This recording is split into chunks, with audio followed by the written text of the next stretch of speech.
آپ کو اپنے ولی ہونے کا احساس کب ہوا؟ غوث پاک سے ہی پوچھا گیا تھا آپ کو کب پتا چلا اللہ نے آپ کو ولایت کا یہ مقام عطا کیا؟ آپ فرماتے ہیں جب میں 10 سال کا تھا، مدرسے جاتا تھا تو غیب سے ایک آواز آتی تھی، افصحوا فی المجالس لولی اللہ، غیب سے آواز آتی تھی اے لوگوں مجلس میں جگہ چھوڑ دو، اللہ کا ولی آ رہا ہے۔ یہ آواز صرف میں نہیں، میرے استاد بھی سنتے، وہاں بیٹھے شاگرد بھی سنتے، اور سب کھڑے ہوتے تھے، جگہ دیتے تھے۔ غوث پاک فرماتے ہیں جب ہر بار مجھے یہ آواز آنے لگی تب مجھے احساس ہوا کہ اللہ تعالیٰ نے مجھے ولایت کا تاج پہنایا ہے۔ پھر آپ کو لہو و لعب میں، کھیل کود میں نہیں رکھا گیا۔ فرماتے ہیں ایک بار میں صرف ایک گائے کی پونچھ پکڑنے کی کوشش کر رہا تھا، گائے پلٹ گئی، فصیح عربی میں کہنے لگی الہذا خلقت ام بہذا امرت یا عبد القادر، اے عبد القادر کیا تجھے اسی کام کے لیے پیدا کیا گیا یا تجھے اللہ نے اس کام کا حکم دیا کہ میری پونچھ پکڑے؟ غوث پاک فرماتے ہیں میں چونک گیا کہ ایک جانور مجھ سے عربی میں بات کر رہا ہے۔ اور اس کے بعد وہ گائے خود کہنے لگی اے عبد القادر تجھے اللہ نے اپنی مخلوق کے لیے بنایا ہے، اپنے بندوں کو راہ راست پر لانے کے لیے۔ غوث پاک فرماتے ہیں اس کے بعد زندگی میں کبھی کھیل کود کی خواہش بھی نہیں آئی، کھیل کود کی خواہش بھی نہیں آئی، کبھی تصور بھی نہیں کیا۔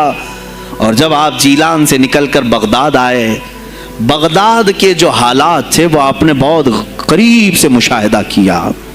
میرے عزیزو آج کے جو حالات ہیں نا، آج کے جو حالات میں نے پڑھا اس سے بھی زیادہ ڈینجر حالات اس زمانے کے تھے۔ آج لوگ حالات کی شکایت کرتے ہیں، بہت سارے علماء مولانا ہم سے یہ کہتے ہیں حالات اب صحیح نہیں ہیں، ویسے نہیں ہے پہلے۔ میں تمہیں غوث پاک کے حالات بتاتا ہوں، اس وقت سیاسی حالات کیا تھے۔ اس وقت سیاسی حالات اتنے خطرناک ہو چکے تھے، بغداد میں شیعوں نے اپنا گڑھ جمایا تھا، یہاں تک کہ ہر عالم پر، ہر واعظ پر، ہر امام مسجد پر پابندی تھی۔ سیدنا ابو بکر صدیق اور حضرت عمر کا کوئی نام نہیں لے سکتا تھا، کوڑے مارے جاتے تھے۔ شیخین کا اگر کسی نے نام لے لیا کسی عالم نے، کوڑے مارے جاتے تھے۔ خلیفہ واثق باللہ تک یہ تاریخ چلی بغداد میں، اور سلطنتیں ٹوٹ چکی تھیں۔ سیاسی حالات اس قدر خراب ہو چکے تھے، چھوٹی چھوٹی ٹکڑیوں میں بٹ چکے تھے مسلمان۔ مصر کی طرف دیکھیں تو فاطمی حکومت قائم ہو گئی تھی، وہ اپنے آپ کو فاطمی کہہ رہے تھے۔ بغداد میں عباسی خاندان حکومت کر رہا تھا، اور وہ بھی سمٹ کر کے صرف بغداد کے اطراف رہ گئی بس۔ پھر ترکی کی طرف دیکھیں تو سلجوکی خاندان تھا، ایک ایک ٹکڑا حکومت کر رہا تھا، اور یہی آپس میں دست بگریباں تھے، ایک دوسرے سے لڑ رہے تھے۔ اور پھر پلس اس پر ایسا کہ بازنطینی جو عیسائی تھے، صلیبی تھے، ان سلطنتوں کو آپس میں لڑا کر کے اس قدر شدت پیدا کر چکے تھے کہ بغداد والا مصر نہیں جا سکے، مصر والا ترکی نہ آ سکے۔ پھر ادھر بخارا، سمرقند، نیشاپور، یہ جو رشیا میں ہیں آج، ازبکستان وغیرہ میں، یہاں الگ ایک سلطنت قائم تھی، اور ہند میں الگ کفرستان تھا۔ سب جگہ الگ الگ حالات تھے، اور مسلمانوں کے لیے اس زمانے میں ایسے حالات ہو گئے جیسے لاک ڈاؤن ابھی کا سیم۔ میں آپ کو بتا دوں سچویشن، لاک ڈاؤن میں کیا ہوا تھا معلوم ہے؟ یہ ہمارے طلبہ دیکھیں 8 مہینے سے بیٹھے ہوئے ہیں، مدارس میں نہیں گئے، حفظ قرآن کر رہے تھے، عالم دین بن رہے تھے، مدرسے بند ہیں نا، گھروں میں بیٹھے کچھ تو آوارہ گردی کر رہے ہیں۔ اسی طرح کالج کے بچے بھی، اسکول کے بچے بھی، سب چھوٹے ہوئے ہیں لاک ڈاؤن کی وجہ سے۔ سیم یہی سچویشن اس زمانے میں ہوئی۔ بغداد علمی مرکز تھا، کوفہ اور بصرہ علم کے مرکز تھے۔ آپسی رنجشوں کی وجہ سے بادشاہوں کی طلبہ ایک جگہ سے دوسری جگہ کا سفر نہیں کر سکتے تھے، بغداد کے سارے مدرسے بند پڑے ہوئے تھے، کیونکہ طلبہ آ نہیں سکتے۔ کہاں سے آئے تم؟ مصر سے آئے، واپس جاؤ، اس سلطنت میں کیا کر رہے ہو؟ اس طرح کی سختیاں، یہاں تک کہ یہی زمانہ ہے جب حسن بن صباح نام کا ایک ایسا منافق جس نے اس زمانے کے بادشاہوں کو خرید لیا اور کچھ لوگوں کو نشے کا خوگر بنایا. حشیشین وغیرہ آپ نے سنا ہوگا, صلاح الدین ایوبی کا زمانہ ہے یہ. غوث پاک سے صرف 4 سال بعد صلاح الدین ایوبی آئے, صرف 4 سال بعد. اس زمانے میں حسن بن صباح نے ہزاروں نوجوانوں کو نشے کا عادی بنا دیا تھا, ہزاروں نوجوان. اور کیسا نشہ, کوکین, افیون وغیرہ سب تو لے کر کے تو لوگ ہوش میں آ جاتے ہیں. وہ ایسا تھا کہ اس نے جو نشہ دکھایا تھا, ایک چھوٹے سے کمرے میں ان کو رکھتا اور انہیں بتاتا کہ یہ درخت ہیں, یہ نہر ہے, یہ محل ہے, یہ حور ہے, تو اسے وہ جنت ہی سمجھتے تھے. اور پھر اس کمرے سے باہر نکالتا اس کو, تڑپ تڑپ کے آدمی مر جاتا کہ مجھے میری جنت میں واپس کرو. وہ جنت نہیں کمرہ ہوتا تھا, لیکن نشہ اسے ایسا کرایا جاتا تھا کہ اس کمرے کو وہ جنت سمجھنے لگتا تھا. اور ان نوجوانوں سے کیا کرایا جاتا تھا, ان کو نشے کا عادی بنا کر کے باہر نکالا جاتا, انہیں ٹارگٹ دیا جاتا, فلاں مجلس میں جاؤ, فلاں خلیفہ کو قتل کرو, فلاں وزیر کو مارو, فلاں سپاہیوں کو مارو, فلاں عالم دین کا قتل کرو. اور وہ اپنا ٹارگٹ پورا کر کے آتے, اس لیے کہ انہیں نشہ چاہیے تھا. وہ 1 دن 2 دن سے زیادہ اس نشے کے بغیر رہ نہیں پاتے ہیں.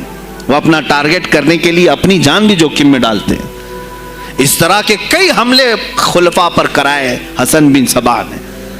اور جانتے ہیں, میں نے آج تاریخ دیکھی, حسن بن صباح نے علماء اہل سنت کو, اس زمانے کے 40,000 علماء کو قتل کرایا. یہ وہ زمانہ تھا جب بغداد کا حال یہ تھا کہ نشہ زیادہ ہو چکا تھا, علم دین کے مراکز بند ہو رہے تھے, اور علماء بولنے میں ہچکچا رہے تھے, ڈر رہے تھے, اور سلطنتیں آپس میں ایک دوسرے سے ٹکرا رہی تھیں. جو خلیفہ بیٹھتا وہ نہایت عیاش قسم کا خلیفہ آتا تھا. اکثر خلیفہ عیاش آئے, ان کے حریم میں, ان کے حرم خانے میں, یعنی ان کے محل میں 40 عورتیں ہوا کرتی تھیں, جن کے ساتھ وہ وطی کرتے, جمع کرتے. جبکہ وہ مسلمان خلیفہ ایک بادشاہ کے لیے, چاہے کوئی بھی ہو, 4 سے زیادہ کی اجازت ہے, 40 کنیزاؤں کے ساتھ وہ زندگی گزار رہے ہوتے. اس میں عیسائی بھی ہوتی, یہودی بھی ہوتی, سب قسم کی ہوتی. یہ خلفاء کا حال تھا. تم کیا کہہ رہے ہو ہمارے زمانے کو؟ ارے حالات برے ہیں, حالات برے ہیں. ابھی اور میں بتاؤں کتنے برے حالات اس زمانے میں تھے. علماء کو کوڑے مارے جاتے تھے اگر بولے. ارے شیخین کا نام لینے پر پابندی بغداد میں لگ گئی ہو, اس سے بڑا اور ظلم کیا ہو سکتا ہے؟ سیدنا ابو بکر صدیق, حضرت عمر کا نام لینے پر کوڑے مارنے لگائے جاتے. ایسے حالات میں شہنشاہ بغداد سیدنا عبد القادر جیلانی بغداد آئے ہیں, جب آپ کی عمر صرف 18 سال کی تھی. 18 سال کی جوانی میں آپ نے ملاحظہ کیا, حالات کو دیکھا, تعلیم حاصل کی بڑے بڑے اساتذہ سے. آپ کے اساتذہ فقہ میں الگ ہیں, حدیث میں الگ ہیں, تفسیر میں الگ ہیں, علم کلام میں, کئی علوم و فنون پہ آپ نے مہارت حاصل کی.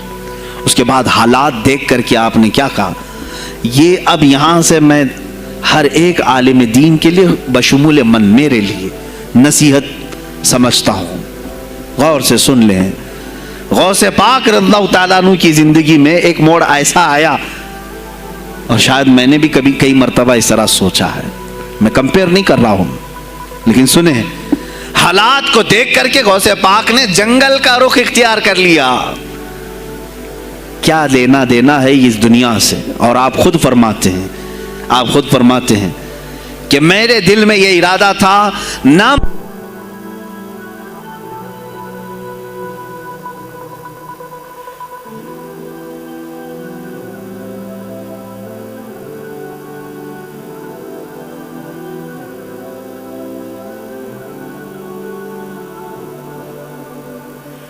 ہیں, میرا ارادہ ہوا جنگل میں ایسی جگہ رہوں کہ نہ مجھے مخلوق دیکھے اور نہ میں مخلوق کو دیکھوں, عبادت میں ایسے مصروف ہو جاؤں. جنگلوں میں آپ عبادت کرتے رہے, لیکن فرماتے ہیں مجھے غیب سے آواز آئی اللہ رب العزت کی طرف سے, کہا اے بندے قادر, آپ کا نام ہی عبد القادر ہے, اے قادر کے بندے، تجھے اللہ نے جنگلوں کے لیے نہیں بنایا، امت مصطفیٰ کی رہنمائی کر، خلق خدا تجھ سے نفع حاصل کرے، واپس آ جا۔ غوث پاک فرماتے ہیں میرا ارادہ تو تھا کہ میں اپنی زندگی اللہ کی یاد میں فنا کر دوں، لیکن میں شہر صرف اس لیے واپس آیا کہ جنگل میں صرف میری اصلاح ہو سکتی ہے، شہر میں پوری امت کی اصلاح ہو سکتی ہے۔ علماء کے لیے یہی آج نصیحت ہے، تم چاہے تو گدی نشین بن جاؤ، سجادہ نشین بن جاؤ، جھولی نشین بن جاؤ، جنگل نشین بن جاؤ، ہو سکتا ہے تمہارے اپنے فائدے کے لیے تم سوچ سکتے ہو۔ میں نے ابھی یہ کہا، میرے دل میں ارادہ تھا کہ گوشہ نشین ہو کر کے اپنی عبادت کریں، اپنی آخرت کی فکر کریں، نہیں، علماء کو اللہ تعالیٰ نے علم عطا کیا ہے امت مصطفیٰ کی رہنمائی کے لیے، یہ امانت ہے، چاہیں تو بھی چھپ نہ سکیں۔ عزیزان کرام وقار، غوث پاک رضی اللہ تعالیٰ عنہ واپس بغداد آئے۔ اچھا، وہ اتنی عبادتوں کے عرصے میں جانتے ہیں کہاں کہاں کا سفر نہیں کیا انہوں نے؟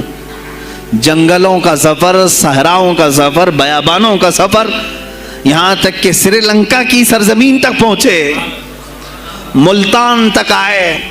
یہ تاریخ کی کتابیں بتاتی ہیں آپ نے پیدل یہ سارے سفر کیے، پھر واپس اسی بغداد آئے جہاں کے حالات بڑے ہی کشیدہ تھے، اور خلفائے وقت کے خلاف زبان کھولنا یہ آگ سے کھیلنے کے برابر تھا، آگ سے کھیلنے کے برابر تھا۔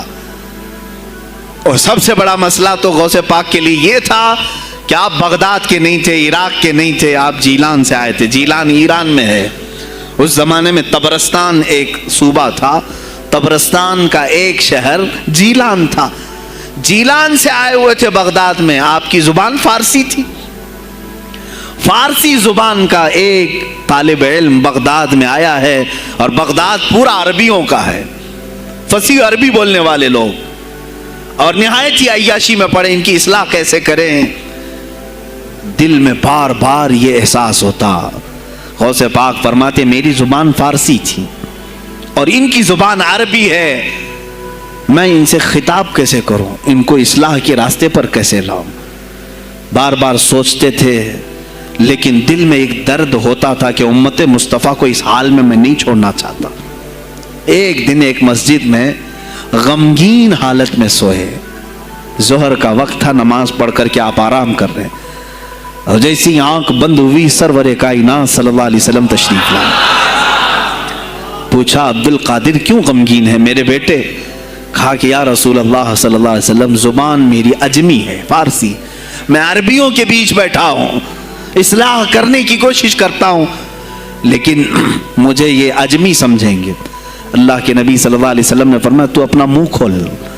آپ نے منہ کھولا، حضور پاک نے اپنا لعاب پاک ڈالا، دوسری بار ڈالا، تیسری بار ڈالا، چوتھی بار ڈالا، پانچویں، چھٹی، 7 مرتبہ حضور پاک نے اپنا لعاب پاک دیا اور کہا عبد القادر اب اٹھ اور بیان کر۔ فرماتے ہیں خواب میں نے حضور اکرم صلی اللہ علیہ وسلم کا لعاب پاک لیا، تھوڑی ہی دیر گزری تھی، میرے خواب میں ہی میرے جد کریم مولا کائنات علی مرتضیٰ تشریف لائے۔ کہا پھر وہی سوال کیا عبد القادر کیوں نہیں بیان کرتے؟ کہا میں فارسی النسل، فارسی ہوں اور عربیوں کے بیچ میں ہوں۔ انہوں نے کہا تو اپنا منہ کھول۔ باب العلم، باب مدینۃ العلم، علی کرم اللہ وجہہ الکریم اپنا لعاب پاک ڈالتے ہیں، 1 بار، 2 بار، 3 بار، 4 بار، 5 بار، 6 بار، بس کیا۔ غوث پاک نے کہا نانا جان نے مجھے 7 مرتبہ پلایا، آپ نے 6 مرتبہ۔ علی کرم اللہ وجہہ الکریم فرماتے ہیں میں برابری تو نہیں کر سکتا، وہ رسول کائنات ہیں۔ عزیزان گرامی وقار، غوث پاک فرماتے ہیں پھر میری آنکھ کھلی، اور اسی جامع مسجد میں جب میں کھڑا ہوا اور خطاب کے لیے لوگوں کو پکارا تو دیکھا ادھر سے بھی مخلوق آ رہی ہے، ادھر سے بھی آ رہی ہے، سامنے سے بھی آ رہی ہے، مجمع اتنا کثیر کہ تل دھرنے کی جگہ مسجد میں نہیں تھی۔ اور جب آپ کا خطاب ختم ہونے کو تھا لوگ اپنے کپڑے پھاڑنے لگے اور بے ہوش ہونے لگے. اتنی تیر بہدف کلمات تھے کہ سیدھے سینے میں پیوست ہو جاتے, دلوں میں اتر جاتے. اس کے بعد وہی دن تھا سیدنا عبد القادر جیلانی کو لوگوں نے ہاتھوں ہاتھ اٹھایا. بغداد میں شہرا ہو گیا کہ کوئی ایک اجمی آیا ہے اور عربیوں پر فوقیت لے گیا ہے. سارے عربی اس کے سامنے دنگ رہ گئے ہیں, کوئی عربی اس کی فصاحت کو نہیں پہنچ پاتا ہے. کئی لوگ امتحان کے لیے بھی آئے. ایسا نہیں ہے کہ غوث پاک کو یوں ہی چھوڑ دیا گیا. میرے عزیز, تم تو 1000 سال کے بعد کرامتیں سنتے ہو نا, یہی لگتا ہے کہ غوث پاک بہت کرامتوں کے مالک تھے, بہت بڑے عالم اور بڑے ولی کامل تھے, کچھ نہیں ہوا ہوگا ان کے ساتھ. ہمارے سے زیادہ خطرے انہوں نے مولے ہیں, ہم سے زیادہ حاسدین ان کے تھے, دشمنی کرنے والے اپنوں میں بھی بہت سارے تھے. غوث پاک رضی اللہ تعالیٰ عنہ کا جب خطاب شروع ہوا, کیا ایک خطیب جب مشہور ہونے لگے تو دوسرے مولوی خاموش رہ جائیں گے؟ حسد کی چنگاری بھڑکتی ہے, وہ غوث پاک کے خلاف بھی بھڑکی. اور بغداد میں جب یہ شورا ہونے لگا تو کئی علماء اس وقت کے جو بڑے بڑے پائے کے عالم ہیں, ان کی کتابیں آج بھی موجود ہیں, میں نام تذکرے نہیں کر رہا, لیکن انہوں نے ٹیسٹ لینے کی غرض سے, امتحان لینے کی غرض سے کئی لوگوں کو سوالات بھیجے. ایک دن مجلس میں ایسا تھا کہ غوث پاک تفسیر قرآن بیان کرتے تھے. تفسیر قرآن بیان کرنا غوث پاک کا محبوب مشغلہ تھا, روزانہ قرآن کی تفسیر عرض کرتے. ایک دن مجلس میں بڑے بڑے علماء کی جماعت, جس میں عبد الرحمن جوزی جیسے بڑے فقیہ محدث ہیں, ان کی ایک جماعت آئی. قرآن کی جو آیت کی تفسیر وہ کر رہے تھے, اس تفسیر کو کئی کتابوں سے انہوں نے اخذ کیا اور لے کر کے آئے. مجمع میں بیٹھے غوث پاک نے تفسیر شروع کی. ایک آیت کی کتنی تفسیریں ہو سکتی ہیں, کتنی تفسیریں ہو سکتی ہیں. ایک تفسیر بیان کیا, اس کے بعد کہا اس آیت کی ایک دوسری تفسیر یہ ہے. پھر تھوڑی دیر کے بعد غوث پاک نے فرمایا اس کی ایک تیسری تفسیر یہ ہے. پھر کہا اس کی ایک چوتھی تفسیر یہ ہے.